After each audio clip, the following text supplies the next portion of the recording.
Le projet SDLG au Bénin a marqué une nouvelle avancée ce 26 novembre 2025 avec l'installation officielle et la remise de matériel aux 17 plateformes locales de réduction des risques de catastrophes et d'adaptation au changement climatique de la commune de Soava. La cérémonie, tenue en présence de nombreuses autorités locales et partenaires techniques, a rassemblé plusieurs autorités locales et partenaires dont la Direction générale de l'eau, l'Agence béninoise de la protection civile, le représentant du projet Duragir, VNG International, ainsi que l'ambassade des Pays-Bas. Les inondations sont un fléau qui affecte gravement notre commune, détruisant les habitations, les cultures et les infrastructures. Mais nous ne sommes pas impuissants face à ce défi.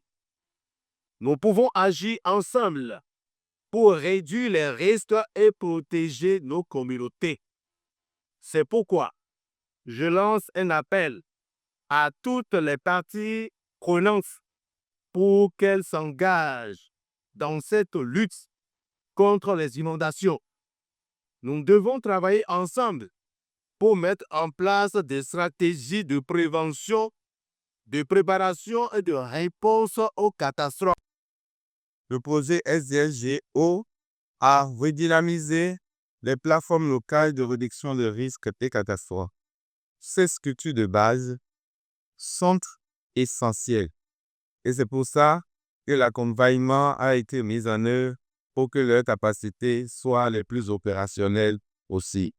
La force de résilience, l'expertise, de l'engagement que le peuple néerlandais a développé pour maîtriser ce qu'on connaît d'eux, comme les phénomènes de toutes sortes d'inondations, de ravages dans leur pays. En réalité, les Pays-Bas, c'est un pays qui est développé sous l'eau. Et depuis plusieurs années, les Pays-Bas accompagnent le gouvernement du Bénin pour aider à trouver des solutions à toutes les populations qui sont sujettes aux différents phénomènes d'inondation qui causent des crises, qui causent des catastrophes, des pertes au niveau des populations.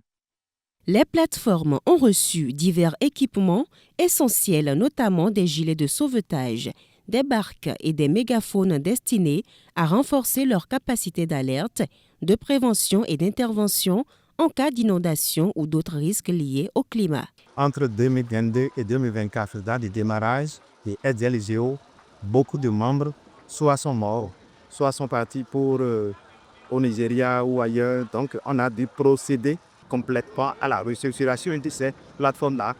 On les a formés là, pour couronner tout ce qui est structurel. Nous avons la post-capacité, c'est-à-dire la mise en place du matériel aujourd'hui à leur portée de manière à ce que ces structures-là puissent être en mesure en plus correctement de rôle. Des kits contenant divers équipements ont été remis aux chefs de village. Cette section témoigne de la volonté de rapprocher les moyens d'action des communautés elles-mêmes. En apothéose, une course de pirogue entre les différentes plateformes a apporté une touche festive à l'événement. Projet SDLG Wawa, Wazé Tikomende les routes. Posé que de les routes, boya don nami konte di ko nami kon le konge nami o izombo. Ni awe komi yo we no si o adola ete kopele. Igo de ko he izombo I Wazé Tikomende toete. Promia se mi eme do plateforme le mia se matériel tele nami. Matériel le na sombo azo mi wala ena voteji. Ena voteji ba we no komi do village leo. Ferdinand. Ce fut une journée riche en engagement pour une commune plus résiliente face aux défis environnementaux. Le projet SDLG au Bénin, mis en œuvre par VNG International, est financé par le Royaume des Pays-Bas.